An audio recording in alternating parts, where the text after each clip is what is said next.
The sound that woke Yates Sawyer at dawn wasn't the usual creak of frozen timber or the whistle of December wind through the canyon. It was softer, almost human, a whimper that made his chest tighten before his eyes even opened. He pushed back the heavy wool blankets and sat up in the narrow bed, listening hard in the pre-dawn darkness of his small ranch house outside Las Cruces, New Mexico territory. There it was again, coming from somewhere below, beneath the floorboards maybe, and Yates grabbed his rifle more from habit than fear as he moved barefoot across the cold planks toward his front door. When he stepped out onto the porch in nothing but his union suit and boots he'd yanked on, the cold hit him like a fist. January of 1879 was proving to be one of the harshest winters the territory had seen in years, and frost covered everything in sight like powdered sugar on one of those fancy cakes he'd seen once in Santa Fe. He scanned the horizon first, checking for anything unusual, then lowered his gaze to the gap between the porch boards and the frozen ground. That's when he saw her.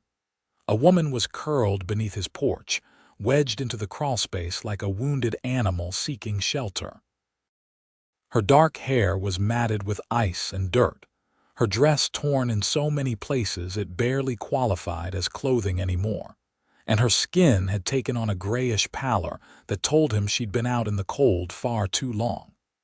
She was shaking so violently he could hear her teeth chattering from where he stood.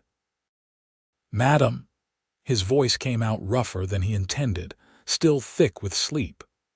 "Madam, can you hear me?" Her eyes opened dark brown, almost black, filled with terror so raw it nearly knocked him back a step. She tried to scramble away from him, but her limbs weren't cooperating, moving sluggishly like she was underwater. "Easy now, easy," Yates said, setting his rifle down carefully and holding up both hands. "I'm not going to hurt you. You're half frozen to death under there. Let me help you." "No," she managed through chattering teeth. "Please, no, I'll leave. I didn't mean to trespass, I just needed somewhere warm. I'll go now." But when she tried to move, her body simply gave out. Yates didn't waste another second. He dropped to his knees and reached under the porch, grabbing her arm as gently as he could manage. She fought him with what little strength she had left, which wasn't much at all, and within moments he had her pulled out into the open air. She weighed almost nothing, her frame so thin he could feel every bone through the ruined fabric of her dress. "I've got you," he said, scooping her up into his arms. She made a weak sound of protest, but her eyes were already rolling back in her head. "Stay with me now. Stay awake if you can." He carried her inside quickly, kicking the door shut behind them and depositing her as carefully as possible on the rag rug in front of his potbelly stove. The fire had died down to embers overnight, but he worked fast, stoking it back to life and throwing in more wood, until flames were crackling hot and bright. The woman on his floor had gone completely still, her breathing so shallow he had to put his hand near her mouth to make sure she was still alive. "Come on," he muttered, moving to his bed and stripping off the blankets. He brought them back and wrapped her up tight, then filled his kettle with water and set it on the stove to heat. She needed to warm up slowly or she'd go into shock. He knew that much from his years working cattle in all kinds of weather. He'd seen men die from getting too warm too fast after being frozen. While the water heated, Yates took a better look at her. She was young, maybe 20 or 21, with delicate features that might have been pretty if they weren't so gaunt and hollow. Her dress had once been a decent calico print, but now it was just rags, torn and stained with God knew what. There were bruises on her arms, old yellowing ones and fresh purple marks that made his jaw tighten. Her feet were bare and bloody, wrapped in what looked like strips of cloth that had long since fallen apart. He made weak tea when the water was ready, added honey and a tiny pinch of salt, then carefully lifted her head and held the cup to her lips. "Drink," he said softly. "Just a little bit." "It'll help." Her eyes fluttered open again, unfocused and glassy, but some survival instinct made her swallow when the liquid touched her mouth. She managed a few sips before turning her head away, exhausted by even that small effort. "That's good," Yates told her. "That's real good. You rest now. You're safe here." He wasn't sure she heard him, but her body seemed to relax just a fraction beneath the blankets. He sat back on his heels and ran a hand through his dark hair, trying to make sense of what he'd found. Women didn't just end up sleeping under porches in the middle of winter without a damn good reason. And those bruises on her arms told a story he was pretty sure he didn't want to know, but needed to hear anyway. Yates was 32 years old and had been living alone on this small ranch for the past 5 years, ever since he'd saved up enough from working trail drives to buy his own piece of land. He ran about 50 head of cattle and a few horses. Nothing fancy, but enough to keep him fed and clothed and relatively content with his solitude. He'd learned early that people generally brought more trouble than they were worth, so he kept to himself, made the ride into Las Cruces once or twice a month for supplies, and otherwise stayed put. But he couldn't very well leave a half-frozen woman to die on his floor. His mama would rise from her grave and tan his hide if he even considered it. The woman slept through the rest of the morning while Yates went about his usual chores. He fed the horses and cattle, broke ice on the water troughs, checked his fences for damage from the cold. When he came back inside around noon, she was awake and sitting up, the blankets clutched tight around her shoulders and those dark eyes tracking his every movement with obvious fear. "You feeling any better?" he asked, stamping snow off his boots. She nodded mutely, not taking her eyes off him. "You got a name?" He kept his voice gentle, non-threatening, the same tone he used with spooked horses. "Olivia," she said after a long pause. Her voice was hoarse, barely above a whisper. "Olivia Turner." "Well, Miss Turner, I'm Yates Sawyer. This is my ranch." "You're about 7 miles outside of Las Cruces." He moved slowly to the stove, keeping her in his peripheral vision. "I'm going to make some food. You think you can eat something?" "I don't have any money," she said quickly. "I can't pay you. Did I ask you for money?" He pulled out his cast iron skillet and set it on the stove, then went to his small root cellar and brought up some eggs and a potato. "You need food and warmth. That's just basic human decency, not a business transaction." She watched him cook with an intensity that made him uncomfortable, like she was trying to figure out his angle, what he wanted from her. He scrambled the eggs with bits of potato and some wild onion he'd dried last summer, divided it onto 2 tin plates, and brought one over to her along with a fork. "Eat slow," he advised. "Your stomach's going to be touchy after being empty so long." Olivia took the plate with shaking hands and stared down at it like she'd never seen food before. Then she started crying silent tears that rolled down her dirty cheeks and dripped onto the blanket. "Hey now," Yates said, awkward with emotion like most men he knew. "It's just eggs." "I'm sorry," she managed. "I'm so sorry. When was the last time someone was kind to me? I can't even remember." "Well, that's a damn shame," he said gruffly, and went to get his own plate so she could compose herself without him staring. They ate in silence, though Olivia could only manage about half of what he'd given her before her stomach clearly rebelled at the idea of more. She set the plate aside carefully and pulled the blankets tighter, still shivering despite the warmth of the room. "You want to tell me how you ended up under my porch?" Yates asked, setting his empty plate down. The fear came back into her eyes immediately. "I was just passing through. I got lost in the storm yesterday and I saw your house. I didn't mean to trespass, truly. I just needed to get out of the wind. That's not what I asked. He kept his tone even. I asked how you ended up out here in the first place. Those bruises on your arms aren't from falling down, and your feet tell me you've been walking a long way without proper shoes. You running from something. She was quiet for so long he thought she wouldn't answer. Then, in a voice so soft he had to lean forward to hear. Someone. I'm running from someone. Husband? No. The word came out hard and bitter, though he acted like he owned me just the same. Yates felt something cold settle in his stomach. You want to elaborate on that? Olivia pulled her knees up to her chest, wrapping her arms around them. She looked very young in that moment, young and scared and trying to be brave. I was working as a maid in a hotel in El Paso. The owner's son decided he had certain rights where I was concerned. When I refused him, he got rough. When I still refused, he told everyone I'd stolen from the hotel and had me thrown out with nothing but the clothes on my back. Said if he ever saw me again, he'd have me arrested or worse. Son of a... Yates bit off the curse. When was this? 3 weeks ago, maybe 4. I've lost track of the days. She rested her chin on her knees. I've been walking mostly at night, trying to get as far from El Paso as possible. I heard there might be work in Santa Fe, so I was heading north, but the storm caught me. I would have frozen to death out there if not for your porch.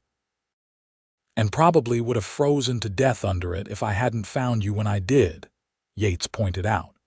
He studied her for a moment, weighing his options. The smart thing would be to take her into Las Cruces, see if anyone there could help her, wash his hands of the situation. But something about the defeat in her eyes, the way she held herself like she was expecting him to hit her or throw her out any moment, made him think of his sister Mary, who died young, before the world could break her the way it had clearly broken this woman. You can stay here until you're stronger, he heard himself say. I've got a spare bedroll and enough food for 2 for a while. Once you're healed up and the weather breaks, I'll take you into town and we'll figure out your next step. Olivia stared at him like he'd sprouted a second head. Why would you do that? You don't know me. I could be lying. I could be a thief or worse. Are you? No, but you don't know that. Yates shrugged. I'm a pretty good judge of character. I've spent enough time around liars and thieves to recognize one. You're neither. You're just someone who got dealt a bad hand and is trying to survive. He stood up and went to his trunk, pulling out a worn but clean shirt and a pair of wool socks. Here. These'll be too big, but they're warm and whole, which is more than can be said for what you're wearing. There's a privacy screen over there if you want to change. I need to go check on the cattle again before dark. He left before she could protest, pulling on his heavy coat and hat and heading back out into the bitter cold. The sun was already starting to sink toward the western mountains, painting the snow gold and pink. It was beautiful in a harsh, unforgiving way, this land. It took strength to survive here, strength and stubbornness and a fair amount of luck. He wondered if Olivia Turner had enough of all 3 to make it. When he came back inside as the last light was fading, she was sitting by the fire wearing his shirt like a dress, her ruined clothing folded neatly beside her. She'd attempted to wash her face and hands using water from his basin, and without all the dirt he could see she was actually quite pretty in a delicate, fine-boned way that seemed entirely unsuited for this rough country. Thank you, she said as he hung up his coat, for all of this. I don't know how to repay you. Don't worry about it. He moved to the stove to start supper. You can help out around here while you recover if you want to feel useful. God knows this place could use a woman's touch. I'm not much for housekeeping. Over the next few days, they fell into an unexpected routine. Yates would rise before dawn to tend his animals, and by the time he came back in for breakfast, Olivia would have coffee made and whatever simple meal she could put together from his limited supplies. She was careful to stay out of his way, watchful and skittish like a half-tamed cat. But slowly, incrementally, he watched her start to relax. She scrubbed his cabin from top to bottom, declaring it a disgrace that a man could live in such filth. She mended his clothes with careful stitches, using needle and thread she found in his sewing kit. She organized his supplies and made lists of what he needed from town. And she talked, gradually opening up about her life in small, measured pieces that he gathered like precious stones. Olivia Turner was 21 years old, orphaned at 16 when her parents died of fever in Missouri. She'd worked her way west doing whatever job she could find, always hoping the next town would be better, always disappointed. She loved books, though she rarely got to read them, and music, though she couldn't play an instrument. She was terrified of dogs because she'd been bitten as a child, and she had nightmares most nights that left her gasping awake in the dark.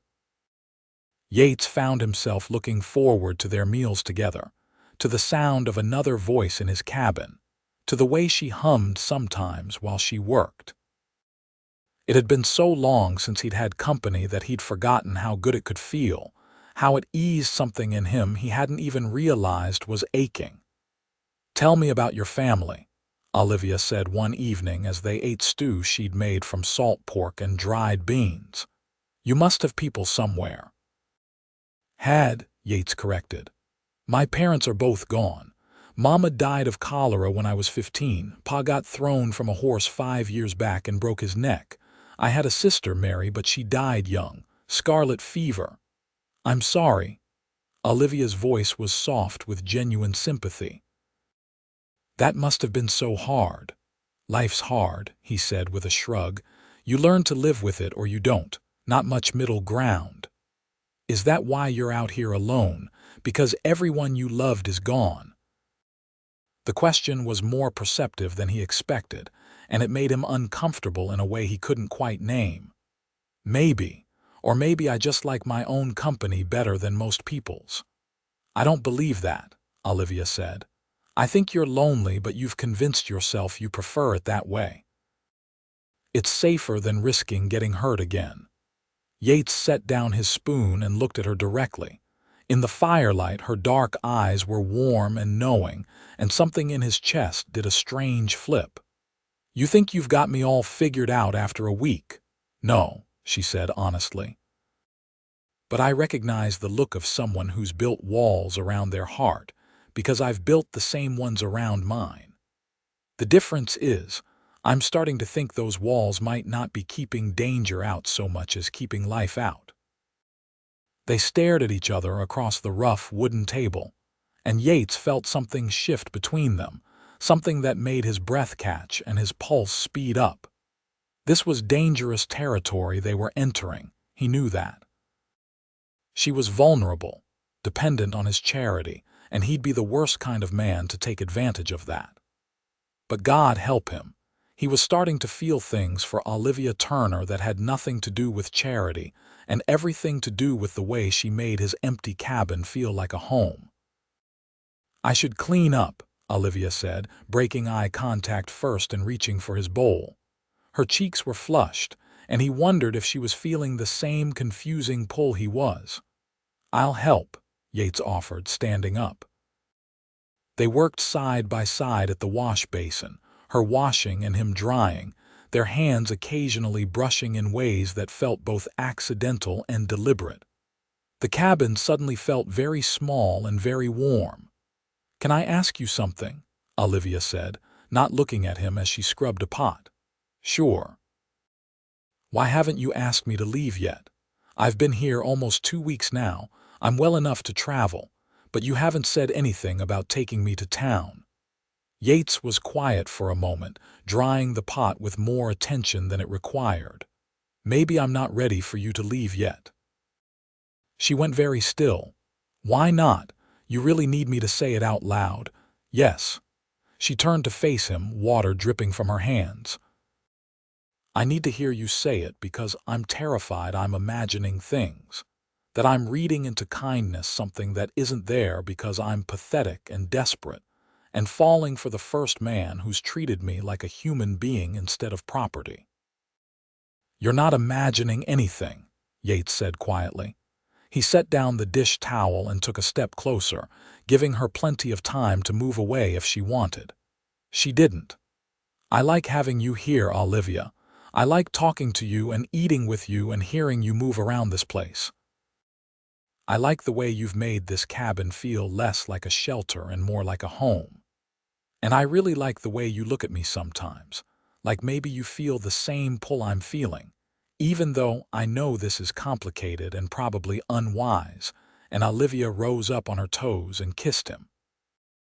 It was brief and tentative, barely more than a press of lips, but it sent electricity shooting through every nerve in his body. When she pulled back, her eyes were shining. "I feel it too," she whispered. "I've been feeling it for days and trying to talk myself out of it because you've been nothing but kind, and I don't want to ruin that by making things awkward between us. But I can't help it, Yates. When I'm with you, I feel safe in a way I've never felt before. I feel seen and valued and wanted, but in a good way, a way that doesn't make me feel cheap or scared." Yates cupped her face in his hands, his calloused thumbs brushing her cheekbones. "You are wanted and valued and safe always, I swear it. But I need you to be sure about this because once we cross this line, I'm not going to want to go back. I'm not interested in something temporary, Olivia. If we do this, I want it to be real." "I've never been more sure of anything in my life," she said, and kissed him again. This time there was nothing tentative about it. Yates pulled her closer, one hand sliding into her dark hair while the other wrapped around her waist, and Olivia melted against him with a soft sound that made his head spin. She tasted like honey from their tea and something uniquely her, sweet and intoxicating. Her hands fisted in his shirt, holding on like he was an anchor in a storm. When they finally broke apart, both breathing hard, Yates rested his forehead against hers. "We should probably slow down." "Probably," Olivia agreed, but she made no move to step away. "I don't want to rush you into anything." "You're not rushing me. I'm choosing this. I'm choosing you. Olivia, take me to bed, Yates." Her voice was steady despite the way her hands trembled against his chest. "Not because I feel obligated or because I think I owe you, but because I want to. Because for the first time in my life, I want to be with someone, truly be with them, and know that it means something." Yates searched her eyes, looking for any hint of doubt or fear, but all he found was warmth and trust and something that looked remarkably like love. "Are you absolutely certain?" "I'm certain." He kissed her again, slower this time, reverent, then took her hand and led her to his bed. They loved each other with a tenderness that brought tears to both their eyes, discovering each other by firelight while winter wind howled outside. Yates was careful and patient, making sure she felt cherished every moment, and Olivia gave herself to him with a trust that humbled him to his core. Afterward, they lay tangled together beneath the quilts, Olivia's head on his chest and his fingers trailing through her hair. "What happens now?" she asked softly. "What do you want to happen?" "I want to stay here with you if you'll have me. I want to make this cabin our home. I want to fall asleep next to you every night and wake up next to you every morning. I want to build a life together." She propped herself up on one elbow to look at him. "But I also know that's asking a lot. We barely know each other, really. You might wake up tomorrow and regret all of this." "I won't," Yates said with absolute certainty. "I've been alone for a long time, Olivia. I convinced myself I liked it that way, that I didn't need anyone. But you've shown me what I was missing. You've brought light and warmth into my life, and I don't want to let that go. So yes, stay. Stay as long as you want. Forever if you'll have me." She smiled, radiant in the dim light. "Forever sounds perfect." As winter slowly gave way to early spring, Yates and Olivia's relationship deepened and grew. He taught her to ride his gentler horse, a mare named Daisy, and they explored the surrounding countryside together on warmer days. She taught him to appreciate the small domestic comforts he'd always dismissed as unnecessary, like curtains on the windows and wildflowers in a jar on the table. They made the trip into Las Cruces together in March, riding in his wagon to stock up on supplies. Olivia was nervous about being around people again, afraid someone might recognize her, or that the hotel owner's son might have spread word about her. But Yates stayed close to her side and made it clear through subtle body language that she was under his protection. At the general store, while Yates was arranging for feed to be delivered, the owner's wife, Clara Martinez, pulled Olivia aside. "So you're the woman who's been staying out at the Sawyer place," Clara said with a knowing smile. She was a plump, kind-faced woman in her 50s who seemed to know everyone's business. "Yates has been coming here for years and never mentioned having company. I was in need of help and he was kind enough to offer it," Olivia said carefully. Clara laughed. "Honey, I've known Yates since he bought that ranch.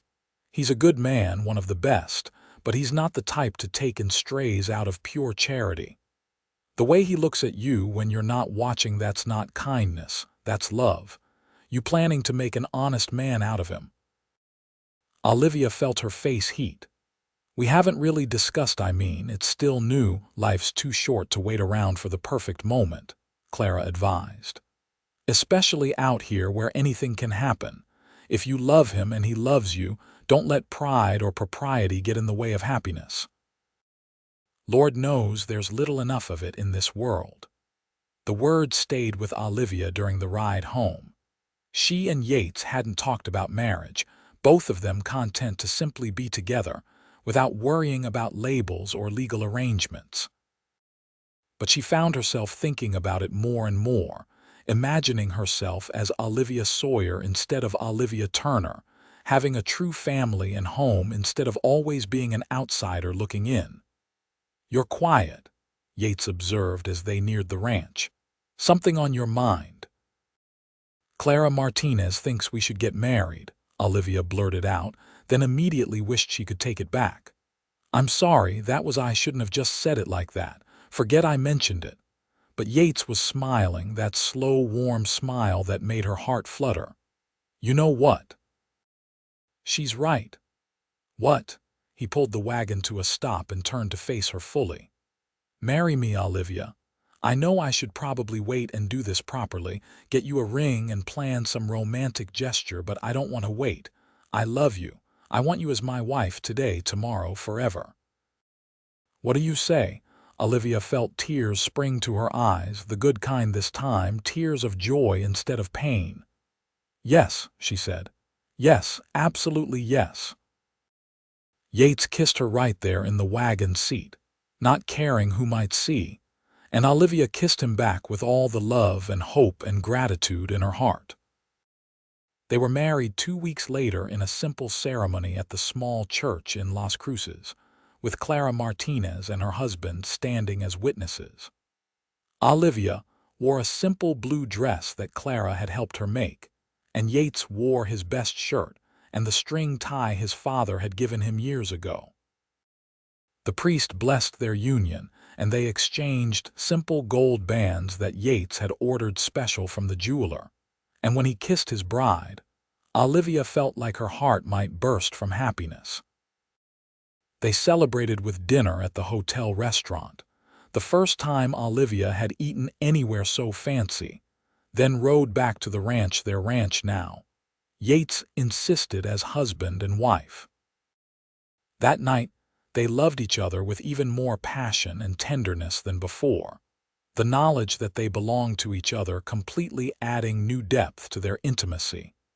As spring bloomed into summer, they fell into the rhythms of married life.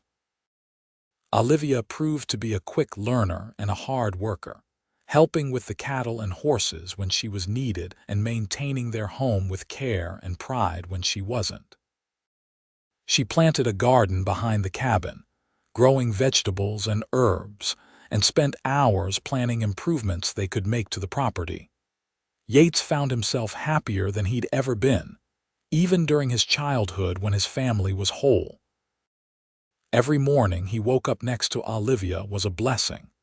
Every shared meal a gift. Every night in her arms a kind of heaven he hadn't known existed. She challenged him when he got too set in his ways, made him laugh when he took things too seriously, and loved him with a fierce devotion that still took his breath away. In July, Olivia discovered she was pregnant. She told Yates over dinner one evening, nervous despite knowing he'd be happy, and watched his face transform with wonder and joy. A baby. He came around the table and knelt beside her chair, placing his hands on her still flat belly. "We're going to have a baby." "In February, if I've counted right," Olivia said, covering his hands with hers. "Are you happy?" "Happy," Yates laughed, the sound bright and free. "Olivia, I'm thrilled, amazed, terrified, all of it at once. We're going to be parents." "I know I'm scared too," she admitted. "I don't know the first thing about being a mother. What if I'm terrible at it?" "You're going to be wonderful," Yates said with absolute conviction. "You're kind and patient and loving, and our child is going to be so lucky to have you as a mother. We'll figure it out together, just like we've figured out everything else." The pregnancy wasn't easy. Olivia was sick most mornings well into her 4th month, and tired all the time despite sleeping more than usual. But Yates was attentive and supportive, taking over more of the household chores without complaint and making sure she rested as much as possible. Clara Martinez came to visit several times, bringing advice and supplies and generally making sure Olivia knew she had female support available. "You've come a long way from that half-frozen girl sleeping under a porch," Clara remarked during one visit in September, watching Olivia knead bread dough with practiced efficiency. Olivia smiled. "That feels like another lifetime ago, another person entirely. Love and safety can do that, transform us into who we were always meant to be. Yates has been good for you." "We've been good for each other," Olivia corrected gently. "He needed me just as much as I needed him. We saved each other." As fall arrived and Olivia's belly swelled with their growing child, Yates became increasingly protective.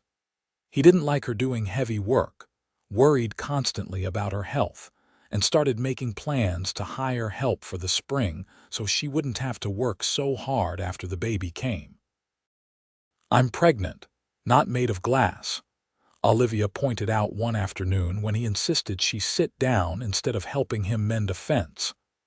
"Women have been having babies since the beginning of time while still maintaining their lives." "I know, but you're my wife and that's my child, and I'm going to worry whether you like it or not," Yates said stubbornly. "Humor me." She did, because she understood his protectiveness came from love, not from any desire to control her. It was still strange sometimes, being cared for so completely, being someone's first priority. Even after nearly a year together, she occasionally woke up expecting to find it had all been a dream, that she was still alone and cold and afraid. But then Yates would pull her closer in his sleep, or she'd open her eyes to find him watching her with such love in his eyes, and she'd remember that this was real. This beautiful life was truly hers. Winter came again, milder than the previous year but still cold enough to keep them mostly confined to the cabin. Olivia spent her days preparing for the baby, sewing tiny clothes and blankets, washing and organizing the cradle Yates had built with his own hands. They talked for hours about names and futures, about what kind of life they wanted to give their child. "Boy or girl, I want them to know they're loved," Olivia said one evening, her hands resting on her very round belly. "I want them to feel safe and valued and free to be whoever they're meant to be. I want to give them everything I never had." "We will," Yates promised. "Together, we'll give them the world." Their son was born on a frigid February morning in 1880, entering the world with a lusty cry that announced his healthy lungs to anyone within earshot. Yates had ridden for Clara at first light when Olivia's pain started, and the older woman had arrived in time to help with the delivery. When she finally placed the cleaned and swaddled baby in Olivia's arms, both parents were crying. "He's perfect," Olivia whispered, staring down at her son's tiny, scrunched-up face. "Absolutely perfect. He looks like you," Yates said, stroking one finger over the baby's dark hair. "He has your nose," Olivia countered with a tired laugh. They named him Thomas James Sawyer after both their fathers, and he became the center of their universe. Those first weeks were exhausting, full of sleepless nights and steep learning curves, but they navigated them together with patience and love and occasional help from Clara, who seemed to have adopted their little family as her personal project. Watching Yates with their son made Olivia fall in love with him all over again. He was so gentle with Thomas, so patient during midnight crying jags, and so proud of every tiny milestone. He'd sit for hours just holding the baby, talking to him about the ranch and the horses and all the things they'd do together when Thomas was older. "You're going to spoil him," Olivia teased one afternoon, finding Yates in the rocking chair with Thomas asleep on his chest. "That's my job as his father," Yates replied without apology. "Besides, he won't be this small for long. I want to enjoy every moment." As Thomas grew from infant to baby to toddler, the ranch flourished. Yates had hired a young man named Jack to help with the cattle, which freed up time for him to spend with his family and to make improvements to their property. They added a second room to the cabin for Thomas, built a proper barn for the horses, and fenced in a larger area for the cattle to graze. Olivia discovered she had a knack for business, keeping meticulous records of their expenses and income and finding ways to maximize their profits. Between her organizational skills and Yates's knowledge of ranching, they made a formidable team. The small, struggling ranch gradually became one of the more prosperous operations in the area. When Thomas was 2, Olivia became pregnant again. This time the pregnancy was easier, her body more prepared for what was required. Their daughter Alice was born in December of 1882, a quiet, watchful baby who seemed to study everything with her dark eyes identical to Olivia's. 2 children, Yates marveled, sitting on the edge of their bed with Alice in his arms while Thomas napped in the next room. "We have 2 perfect, healthy children and a good life. Sometimes I can't believe how lucky I am." "We're lucky," Olivia corrected, leaning against his shoulder. "Both of us. I was dying under your porch that winter morning, Yates. If you hadn't found me, if you hadn't opened your door and your heart, none of this would exist.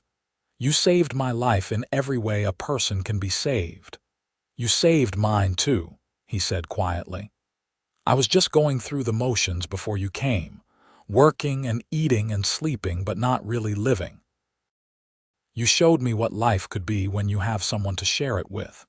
You gave me purpose and joy and a family. That's the greatest gift anyone's ever given me." They sat in comfortable silence, watching their daughter sleep, listening to the sounds of their home, the crackle of the fire, the whistle of wind, the soft breathing of their son in the next room. This was happiness, Olivia thought. This quiet, ordinary moment was everything she'd ever dreamed of during those cold, scared years when she was alone. Life continued to unfold in seasons of work and love and laughter. Thomas grew into a bright, energetic boy who followed his father everywhere, already declaring he was going to be a rancher when he grew up. Alice was more reserved but equally bright, showing an early love for books and learning that delighted Olivia's heart. They added more cattle and horses to their operation, bought the adjacent property when it came up for sale, and slowly built something that would last beyond them, a legacy for their children and grandchildren. But for all their success, Yates and Olivia never forgot where they'd started, never took for granted the love and partnership that had grown from such desperate beginnings. On their 5th wedding anniversary, Yates surprised Olivia with a trip to Santa Fe, just the two of them while Clara watched the children.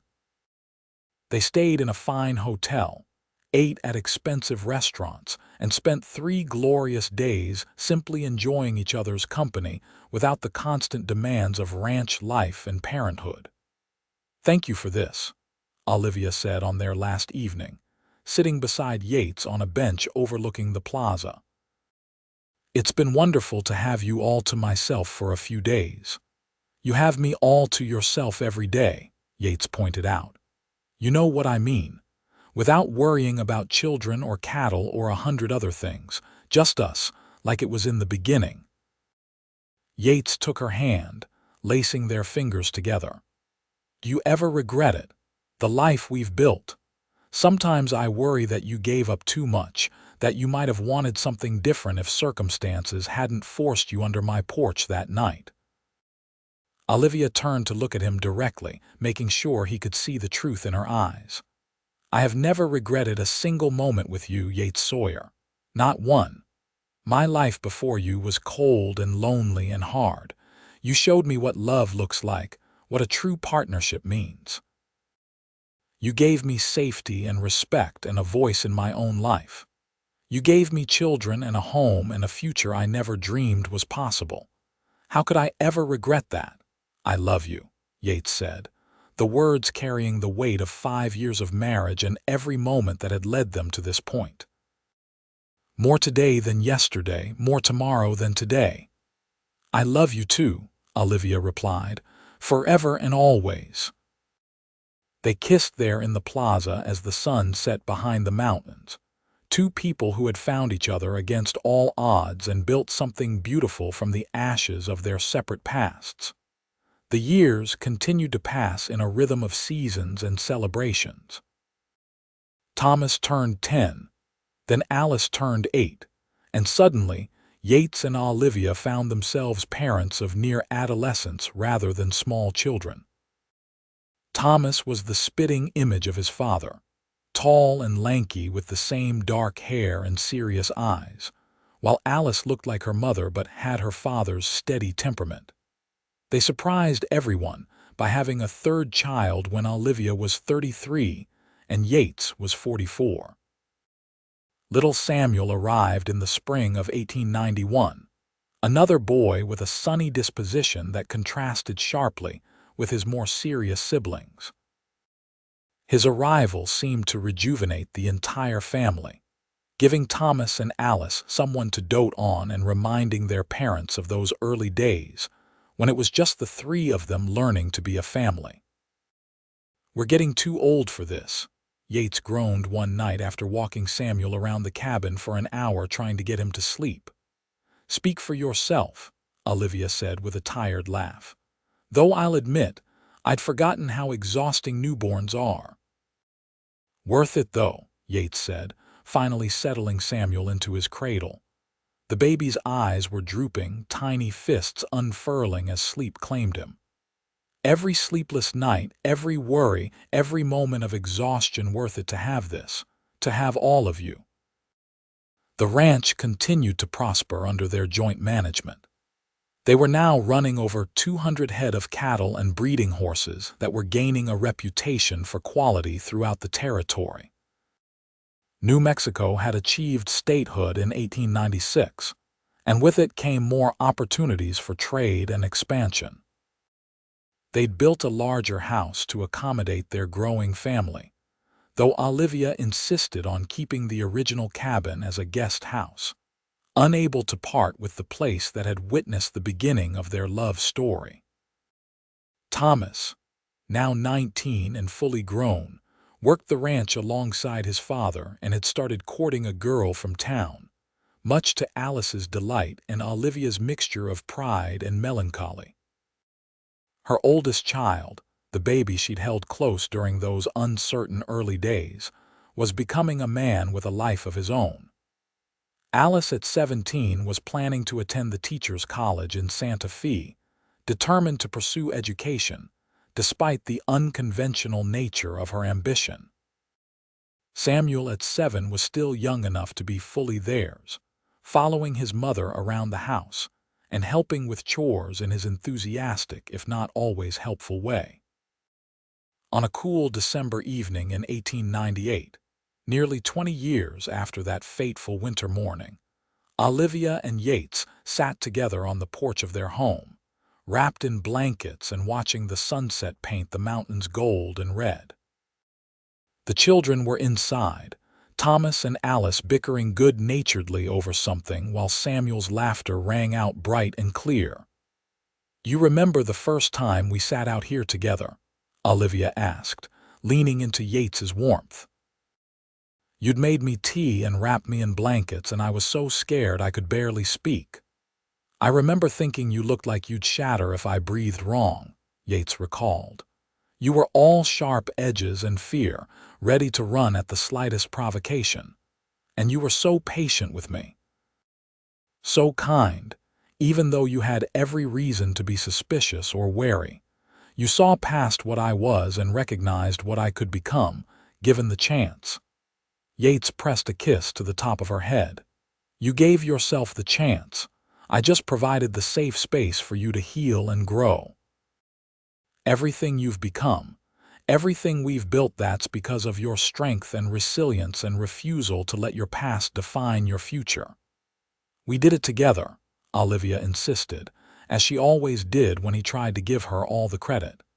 "Every step of the way we were partners. That's what made it work." They sat in comfortable silence, listening to the sounds of their home and land, both reflecting on the journey that had brought them here.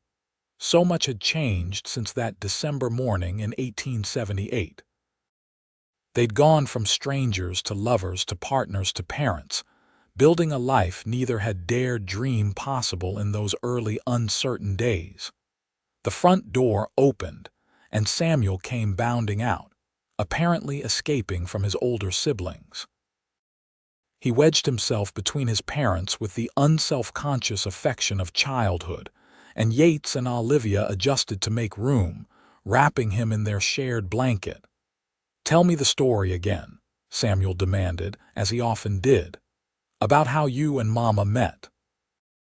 "You've heard that story 100 times," Yates said, but there was affection in his voice. "But I like it. It's romantic." Olivia smiled, exchanging a glance with Yates over their son's head. "It was a very cold winter," she began, falling into the familiar rhythm of the tale they'd told their children countless times. "And I was lost and alone and so very frightened. I thought I was going to die in the snow, but then I found a porch to shelter under, and the man who lived in that house found me the next morning. And he opened his door," Samuel continued, knowing the story by heart. "And he opened his heart," Yates finished. "And we've been together ever since." "That's the best story," Samuel declared with satisfaction. "I'm going to find someone to love like that when I grow up." "I hope you do," Olivia said softly. "I hope all our children find the kind of love your father and I share. There's nothing more precious in this world." Inside, Thomas called for Samuel to come help with something, and their youngest ran off eagerly, leaving his parents alone again. Olivia shifted to look at Yates directly, reaching up to touch his face. He was 50 now, with silver threading through his dark hair and lines around his eyes from years of squinting in the sun. But to her, he was as handsome as the day they'd met. "No regrets?" she asked, echoing a question they'd asked each other countless times over the years. "Not a single one," Yates replied, the answer always the same. "You? Only that I didn't find your porch sooner so we could have had more time together. We have the rest of our lives," he reminded her, "and knowing us, that'll be quite a few years yet. We're too stubborn to die young." Olivia laughed and kissed him, tasting joy and contentment and the deep abiding love that had sustained them through nearly 2 decades of marriage. When she pulled back, her eyes were bright with happy tears. "I love you, Yates Sawyer, more than words could ever express. Thank you for finding me that morning, for seeing something worth saving even when I was at my lowest. Thank you for giving me this life, this family, this happiness." "I love you too, Olivia Sawyer," Yates replied, his voice rough with emotion. "And I'd find you 1,000 times over in 1,000 different lifetimes, because you're the missing piece I didn't even know I needed. You're my home, my heart, my everything." They sat together as the last light faded and stars began to emerge in the darkening sky. Two souls who'd found each other against all odds and created something extraordinary from the most desperate of circumstances. Inside their home, their children's voices rose and fell in familiar patterns, the sound of the family they'd built together through love and patience and unwavering commitment to each other. The wind picked up, carrying the scent of winter, and Olivia shivered slightly despite the blanket. Yates pulled her closer, sharing his warmth the way he'd done that first morning and every day since. Some things, she thought, never changed, and thank God for that. The constancy of his love, the security of his presence, the knowledge that no matter what challenges life brought, they'd face them together. That was the true gift he'd given her. As they finally stood to go inside where warmth and family waited, Olivia paused to look back at the old cabin visible in the moonlight. That small, rough building had been witness to their first tentative steps toward each other, had sheltered them during those early vulnerable days when they were learning to trust and love. It seemed right to keep it standing, a testament to where they'd started and how far they'd come. "What are you thinking?" Yates asked, following her gaze. "That I'm grateful for harsh winters and the kindness of cowboys who open their doors to freezing strangers. That I'm grateful for second chances and new beginnings, and the courage to keep living even when life has beaten you down. That I'm grateful for you most of all and for every single day we've had together." "Come inside," Yates said gently, taking her hand. "It's getting cold." "Cold doesn't scare me anymore," Olivia said with a smile. "Not when I know you'll always keep me warm." They walked into their home together, closing the door on the winter night and embracing the warmth and light within.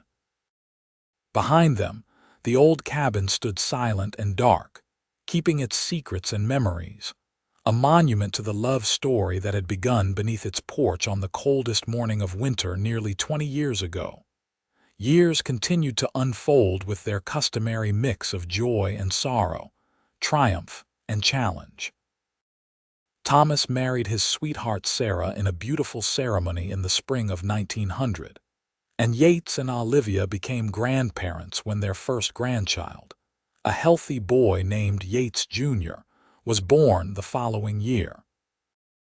Olivia cried when she held her grandson for the first time, overwhelmed by the continuation of the family she and Yates had created. Alice did go to college, becoming one of the few women in the territory with formal education, and returned to Las Cruces to teach at the local school.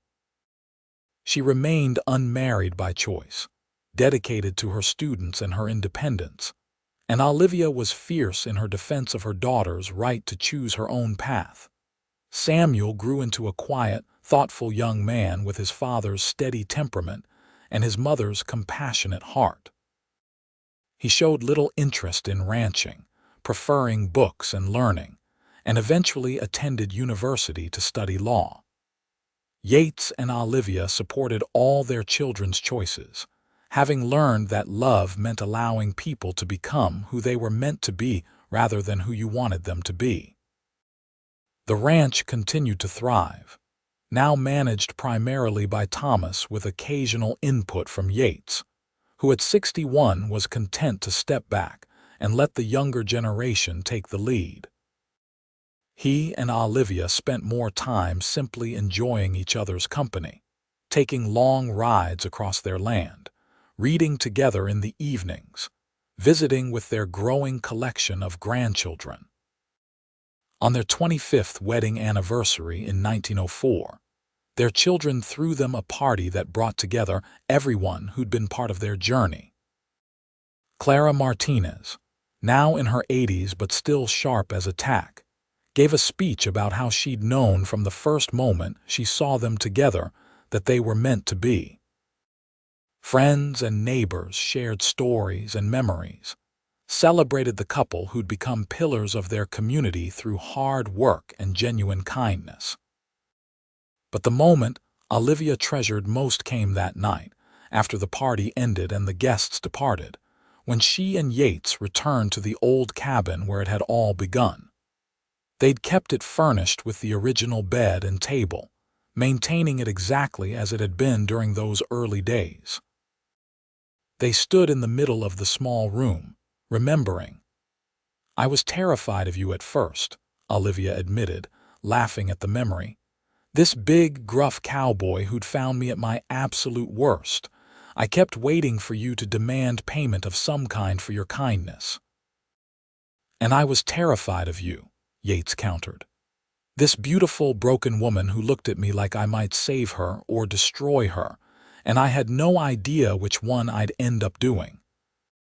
I was so afraid of making the wrong move, saying the wrong thing, scaring you away before I had a chance to show you that not all men were monsters." "You showed me so much more than that," Olivia said softly. "You showed me what love actually looks like, what partnership means. You showed me my own worth when I'd forgotten I had any. You gave me everything, Yates. Everything I have, everything I am, started right here in this room with your kindness." "We gave each other everything," Yates corrected, pulling her close. "I was half alive before you, just going through the motions. You brought color and warmth and meaning to my world. You made me believe in possibilities I'd given up on. We saved each other, love. That's what makes this work, the understanding that we're equals in this partnership, that neither of us could be who we are without the other." They made love that night in the narrow bed, where they'd first joined their bodies and hearts, moving together with the practiced ease of 25 years of marriage, but also with the tenderness and wonder of new lovers. The years had been kind to them both, leaving signs of age but not diminishing the desire and affection they felt for each other. 25 years, Olivia marveled afterward, curled against Yates's side in the familiar position they'd slept in thousands of nights. How did we get so lucky? Hard work, honest communication, and a whole lot of forgiveness on both sides, Yates said pragmatically. Plus pure stubborn determination not to let anything come between us. And love, Olivia added. Most importantly, love. The kind that grows and changes and deepens with time instead of fading. The kind that makes you better instead of smaller.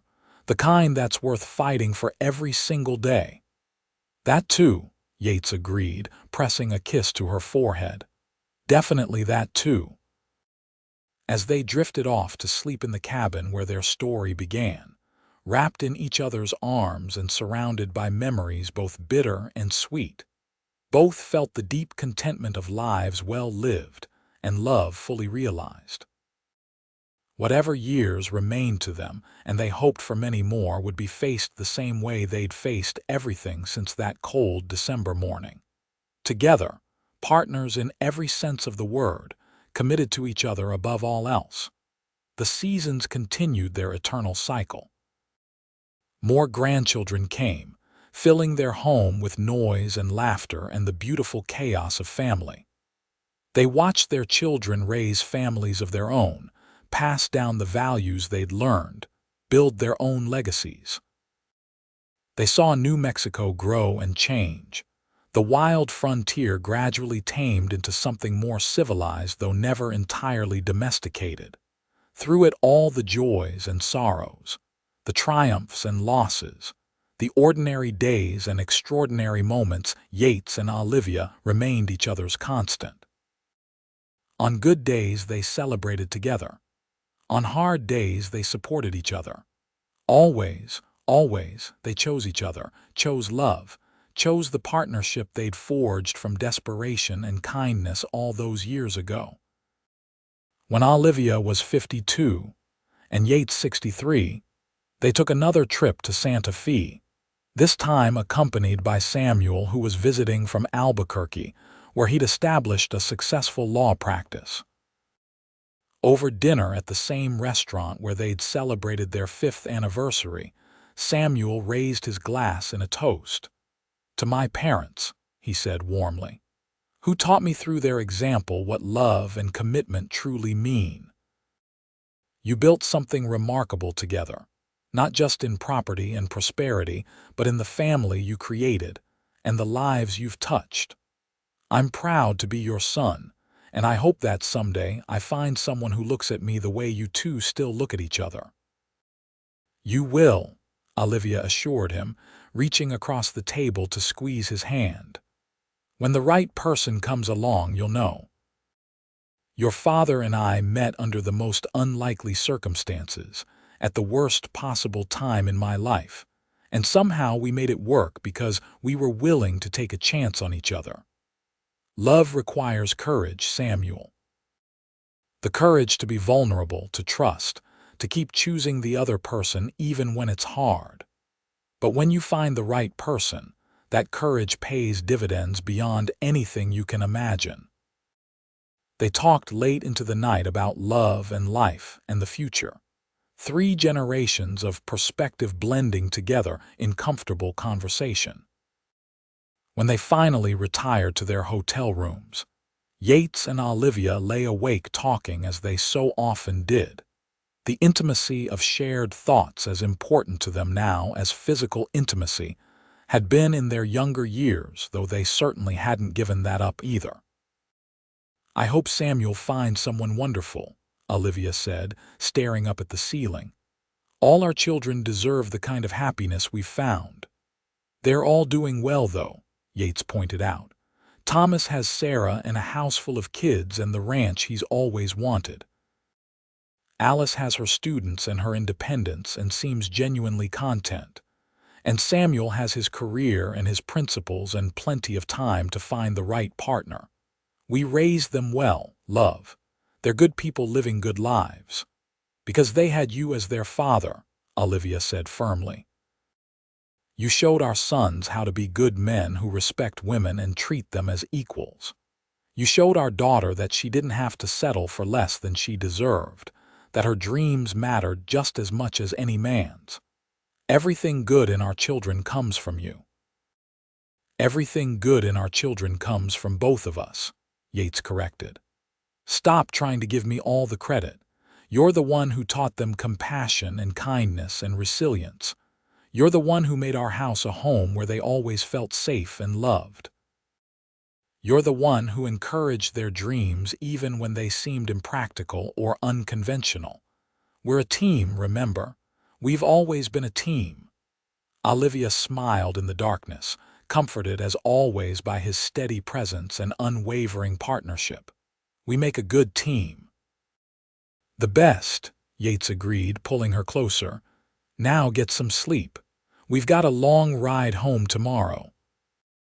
But neither of them slept right away, too content to simply be together, to feel the warmth of the body beside them and know that after all these years, the love between them burned as bright as ever.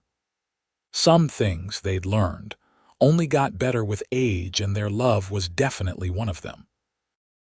Time marched on as it always did, bringing them into the 19-teens and then the 20s. They were growing older now in ways that couldn't be ignored. Yates's joints stiff on cold mornings and Olivia's energy not what it once was. But they remained active and engaged with life, devoted to each other and their growing extended family. They became great-grandparents in 1922, when Thomas's oldest son had a daughter. Holding that tiny baby, 4 generations removed from the desperate woman who'd hidden under a porch in the winter of 1878. Olivia felt the full weight of what she and Yates had created. From nothing, from less than nothing, from despair and fear and cold that should have killed her, had come this sprawling family tree full of love and life and possibility. "What are you thinking?" Yates asked, watching her cradle their great-granddaughter with infinite tenderness. "That I'm grateful I survived that winter," Olivia said simply. "That I'm grateful you found me and saved me and loved me.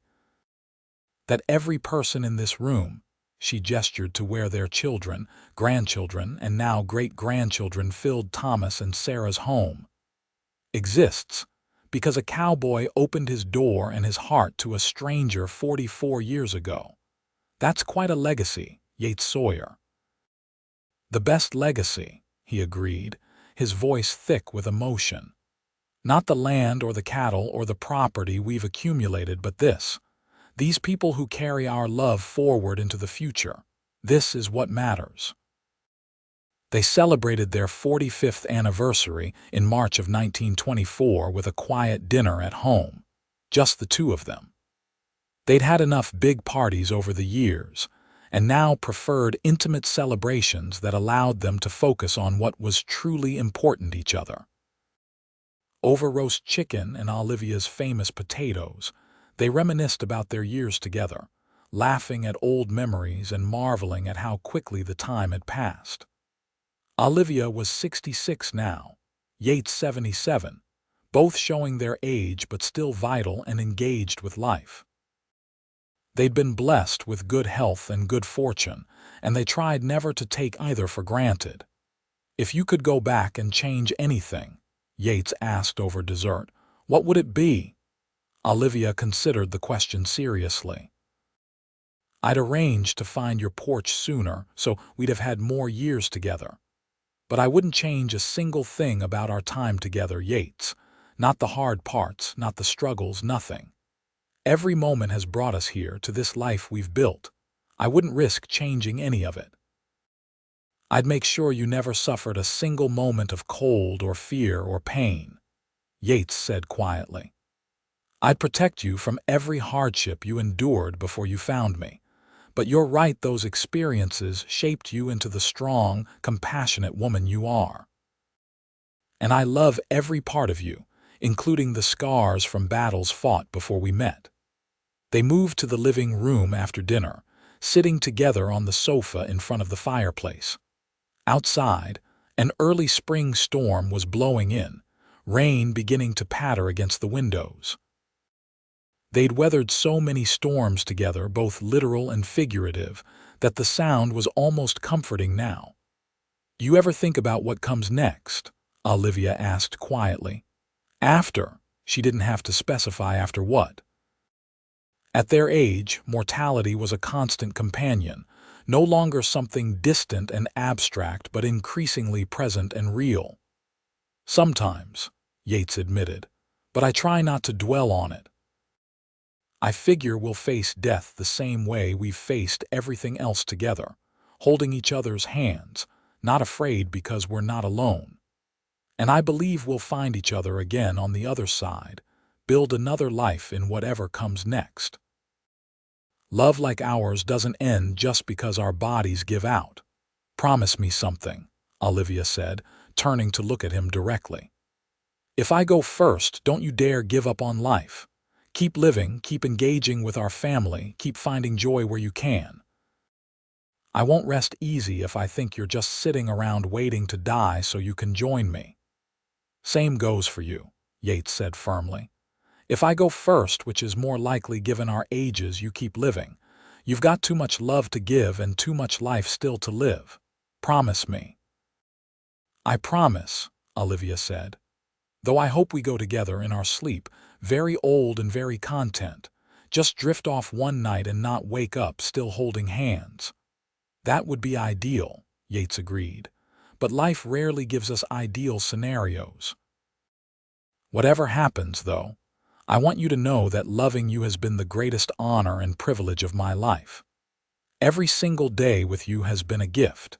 Even the hard days, the days we fought or struggled or faced challenges, even those were gifts because we faced them together. You've made my life infinitely richer and more meaningful than it ever would have been without you. Tears rolled down Olivia's cheeks, the good kind that came from being deeply moved rather than deeply hurt. I love you so much, Yates, so very much. You saved my life, yes, but more than that, you taught me how to truly live.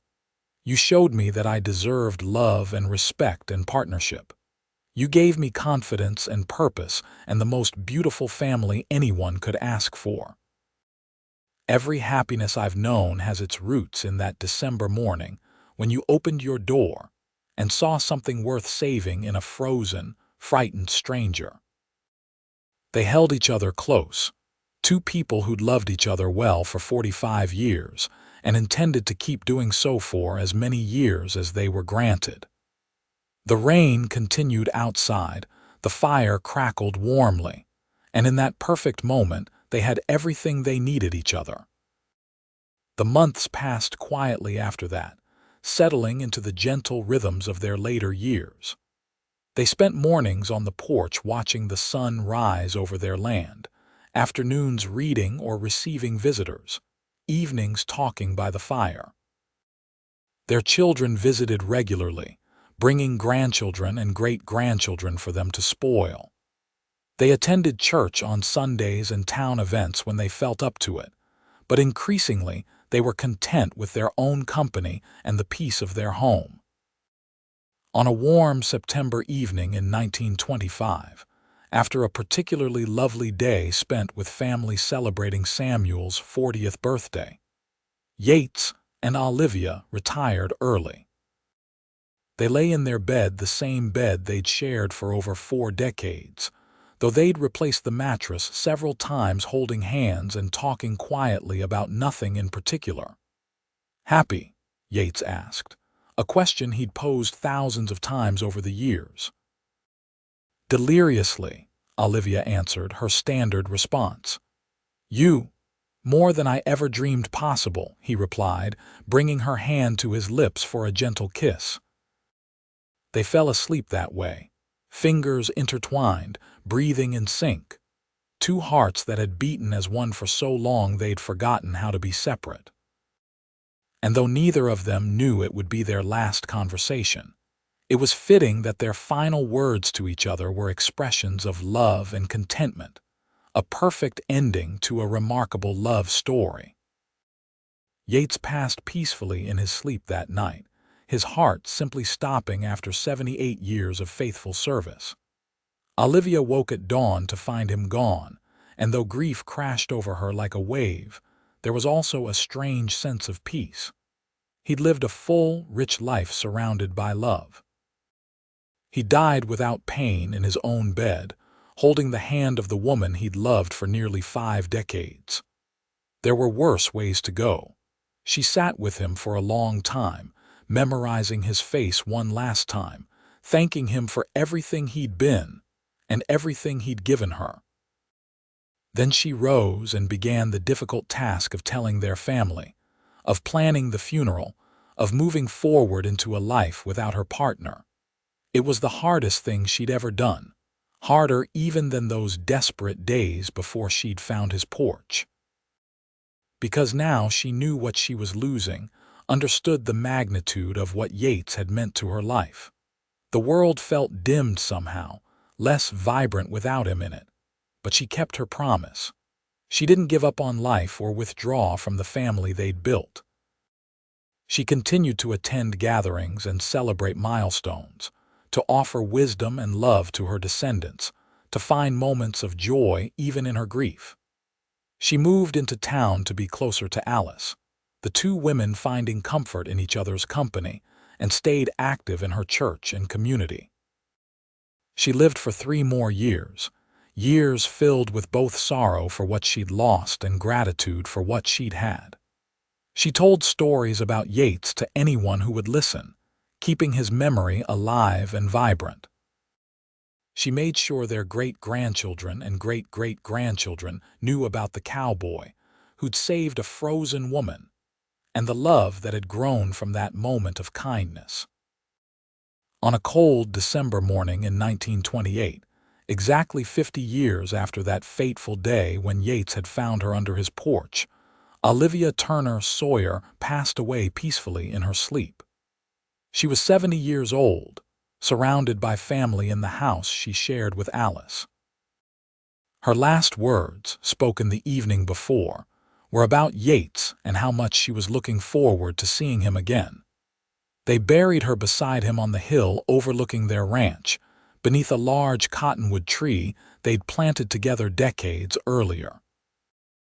The entire community turned out for the funeral, testament to the lives they'd lived and the love they'd shared. Person after person shared stories about Yates and Olivia, about their kindness and generosity, their devotion to each other and their family, the example they'd set for what love and marriage could be. Thomas, now 56 years old and the patriarch of the family, gave the final eulogy. He spoke about the legacy his parents had built, about the values they'd instilled, about the love that had sustained them through nearly 50 years of marriage. He spoke about the importance of kindness, about opening doors and hearts to those in need, about never giving up even when life seemed impossible. "My father found my mother on the worst day of her life," Thomas said, his voice carrying across the assembled crowd. She was frozen, frightened, convinced she was going to die alone and unmourned. But he saw past her circumstances to the person she could become. He offered her warmth and safety and eventually love, asking for nothing in return. And my mother, despite having every reason to mistrust and fear, found the courage to accept that kindness and love him back. Together they built something extraordinary, a partnership based on mutual respect and deep affection, a family filled with love, a legacy that will continue for generations.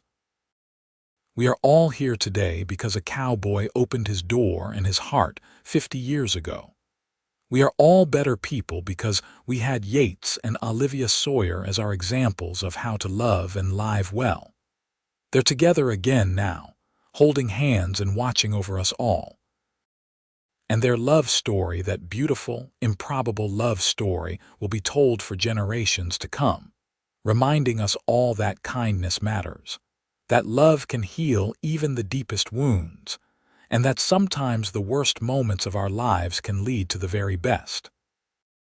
As the service concluded and people began to disperse, several generations of Sawyers remained behind, standing together on the hill overlooking the ranch that Yates and Olivia had built.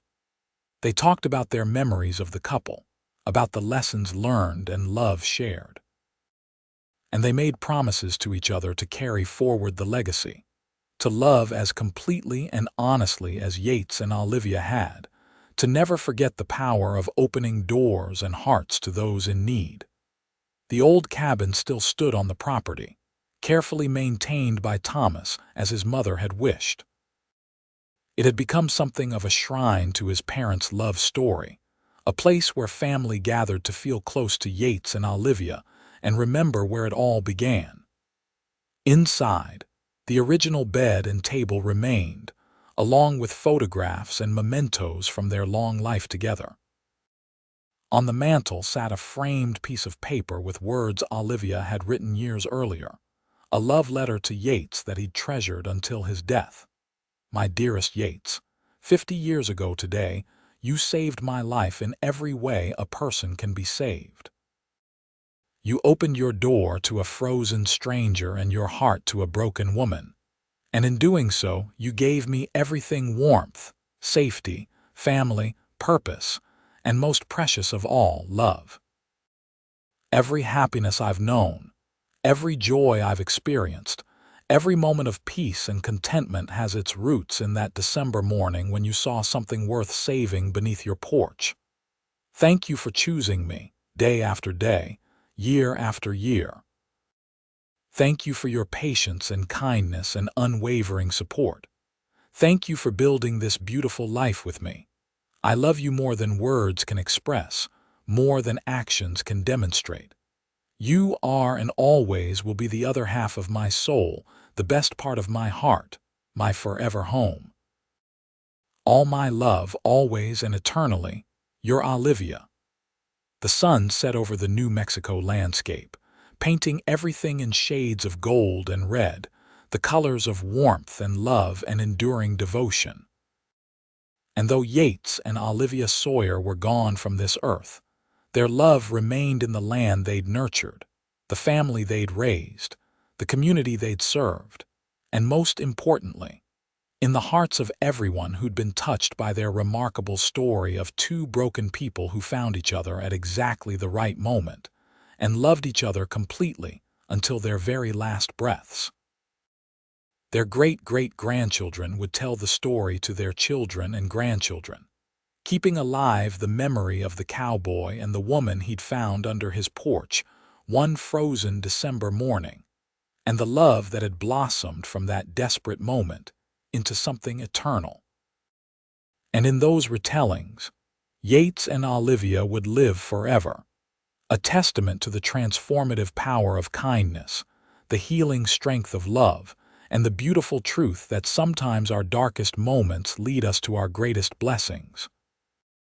The story ended, as all good stories do, with love triumphant not in some fairy tale way where everything was perfect and nothing ever went wrong, but in the real, honest way of two people who chose each other every day for nearly 50 years, who built something meaningful from nothing, who loved deeply and truly and left the world better than they found it. That was the legacy of Yates and Olivia Sawyer. That was the love story that began under a porch on the coldest morning of winter and continued beyond death itself, living on in memory and in the lives they'd touched. And somewhere, in whatever comes after, two souls walked hand in hand through eternity, still choosing each other, still loving completely, still proving that the very best love stories never truly end.